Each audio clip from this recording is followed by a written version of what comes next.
પન્નાની રસોઈમાં તમારું સ્વાગત છે। આજે આપણે દૂધીનો નાસ્તો બનાવીશું, એ પણ ફક્ત 2 થી 3 ચમચી તેલ નાખીને। અને આ નાસ્તો એકદમ હેલ્ધી છે, સાથે ચટપટો પણ બનશે। તો ચાલો પછી એકદમ ચટપટો, હેલ્ધી અને બહુ જ ઓછા તેલમાં બનતો દૂધીનો નાસ્તો બનાવવાનું શરૂ કરીએ। દૂધીનો નાસ્તો બનાવવા માટે સૌથી પહેલાં તો અહીંયા આપણે લેશું દૂધી।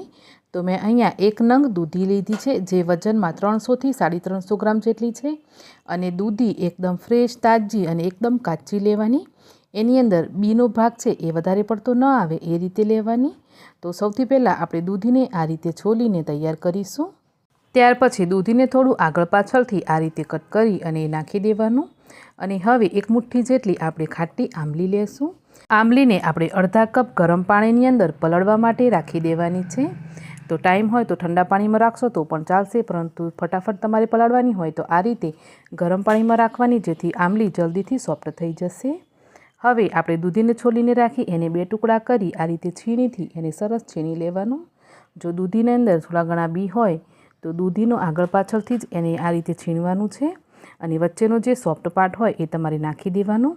પરંતુ મેં જે દૂધી લીધી છે એકદમ સોફ્ટ અને એકદમ કાચી છે, તમે જોઈ શકો છો। એની અંદર બિલકુલ પણ બીજ છે એ પાકા નથી, એટલે મેં અહીંયા આ નાસ્તાની અંદર બધી જ દૂધીને લઈ લીધી છે। એનો જે આગળ પાછળનો ભાગ હોય ને એ પણ મેં છીણીમાં લીધો છે। અને આ રીતે સોફ્ટ ભાગ હોય એને પણ મેં આ રીતે છીણીને અંદર જ લઈ લીધો છે। તો એ રીતે જે પ્રમાણે દૂધી હોય એ પ્રમાણે તમારે કરી લેવાનું। તો અહીંયા આપણે બધી જ દૂધીને છીણીને તૈયાર કરી લીધી છે।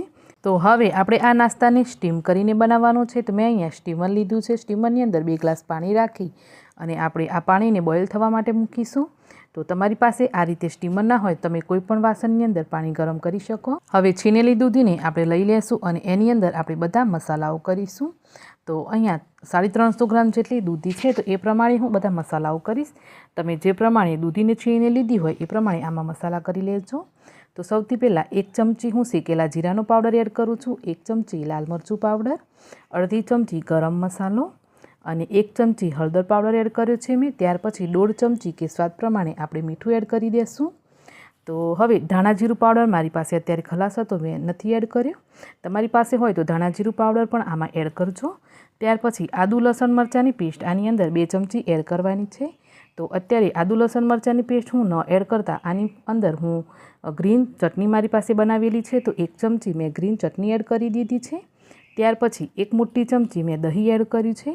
અને ત્યાર પછી 1 થી 1.5 ઇંચ જેટલું આપણે આદું લેશું અને આદુને આપણે આ રીતે છીણીને એડ કરવાનું। આ નાસ્તાની અંદર આજે આપણે ડુંગળી અને લસણનો ઉપયોગ નથી કરવાના, એટલે જે લોકો લસણ ડુંગળી નહીં ખાતા હોય એના માટે પણ આ નાસ્તો બનાવી શકાય। અને ત્યાર પછી છેલ્લે આપણે એડ કરીશું આની અંદર અડધી ચમચી હિંગ અને 1 ચમચી અજમો।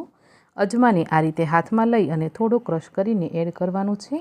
ત્યાર પછી 2 ચમચી આપણે સફેદ તલ એડ કરી દઈશું। અને હવે એડ કરીશું આની અંદર આને ચટપટો સ્વાદ આપવા માટે 1 ચમચી ચાટ મસાલો। અને જો ફ્રેન્ડ્સ તમારી પાસે ખાટી આંબલી ના હોય તો તમે અત્યારે કાચી કેરી સિઝનમાં છે, તો કાચી કેરી પણ તમે આની અંદર ગ્રેટ કરીને એડ કરી શકો। લીંબુનો રસ હોય તો લીંબુનો રસ પણ એડ કરી શકો। અને આટલી વસ્તુ તૈયાર કરી ત્યાં સુધીમાં આપણી જે આંબલી હતી એ પણ સરસ પલળી અને સોફ્ટ થઈ ગઈ છે। તો આ રીતે આંબલીને આપણે બરાબર મસળી અને એનો પલ્પ છે એ અલગ કરી લેશું। અને આ પલ્પને આપણે આની અંદર લઈ લેવાનું છે। અને ત્યાર પછી પણ આપણે ફરીથી 3 થી 4 ચમચી જેટલું બીજું પાણી લેશું અને ફરીથી એ જ પ્રોસેસ કરીશું। આને આપણે મસળી અને ફરીથી આ પલ્પ છે એને આપણે આની અંદર લઈ લેવાનો। 2 વાર આ કરવાથી આંબલી છે ને એકદમ સૂકી થઈ જશે અને જેટલો પણ આંબલીનો ટેસ્ટ કે આંબલીનો પલ્પ હશે ને એ બધું જ આ રીતે આવી જશે। અને હવે એડ કરીશું આની અંદર આપણે 2 ચમચી ગોળ, કે પછી તમે ખોળ પણ લઈ શકો। તો ગોળ અને ખાંડ એડ કરવાથી નાસ્તો એકદમ ગળચટ્ટો બનશે।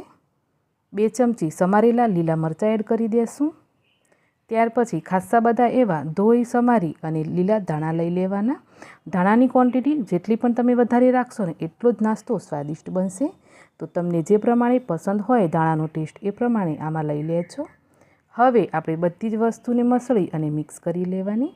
આ રીતે 1 મિનિટ માટે તમે બધી જ વસ્તુને બરાબર દબાવી મસળી અને મિક્સ કરશો ને એમ આની અંદર પાણી છે એ રિલીઝ થશે। અને આ ટાઈમે તમારે મસાલાઓ ચેક કરી લેવાના, વત્તા ઓછી લાગે તો તમે મસાલાઓ એડ કરજો। અને હવે છેલ્લે એડ કરીશું 1 મોટી ચમચી તેલ અને 2 ચપટી ખાવાના સોડા. અને તેલ અને ખાવાના સોડા એડ કરીને ફરીથી એકવાર મિક્સ કરી લઈએ. તો દૂધીનું જે મસાલાવાળું મિક્સચર હતું ને એ આપણે આ રીતે સરસ તૈયાર કરી લીધું છે. અને હવે આપણે લેશું અહીંયા ઘઉંનો જાડો લોટ, કે જે કરકરો લોટ આવે ને એ લોટ લેવાનો, જેનાથી આપણે કંસાર, બાટી કે પછી લાપસી બનાવતા હોઈએ ને એ લોટ લેવાનો છે. આ લોટ ના હોય તો તમે ઘઉંનો ઝીણો લોટ અને સૂજી મેળવીને પણ લઈ શકો આ નાસ્તામાં. તો લોટ હવે આપણે 3 મોટા ચમચા એડ કરવાનું અને બધી જ વસ્તુને મિક્સ કરવાનું.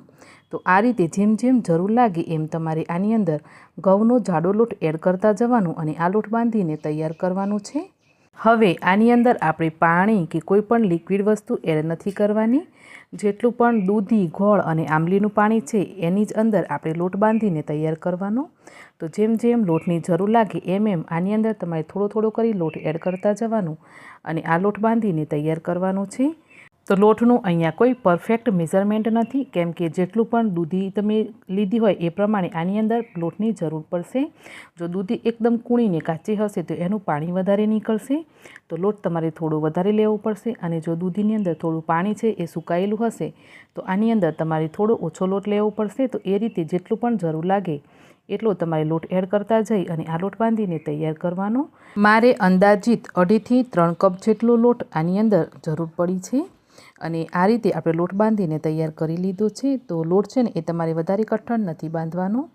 આને તમારે આ રીતે થોડો ઢીલો લોટ બાંધીને તૈયાર કરવાનો છે. ખાલી આ બાઇન્ડિંગ થવું જોઈએ બસ. વધારે કડક લોટ બાંધશો ને તો નાસ્તો છે એ એકદમ સોફ્ટ નહીં બને. અને લોટ બાંધ્યા પછી આપણે આ રીતે સ્ટીમર, પ્લેટની જે સ્ટીમર છે ને એને તેલથી ગ્રીસ કરી લેવાની. તો તમારી પાસે આ રીતે સ્ટીમર ના હોય અને તમે કઢાઈમાં પાણી ગરમ કર્યું હોય તો તમે જે દૂધી છીનેલી ને એ છીની લઈ શકો, કાં તો પછી કાણાવાળું કોઈ પણ સીબું લઈ લેવાનું અને એની ઉપર તમે આ નાસ્તો બનાવી શકો. અને હવે આપણે જે લોટ બાંધીને રાખ્યો છે એમાંથી થોડો થોડો લોટ લઈ અને આ રીતે એને ગોળ કરી અને એના મુઠિયા બનાવીશું. તો તમે જોઈ શકો છો ફ્રેન્ડ્સ કે મુઠિયા હું બનાવું છું ને એના પરથી તમને અંદાજો આવતો હશે કે લોટ મેં કેટલો સોફ્ટ અને કેટલો ઢીલો રાખ્યો છે.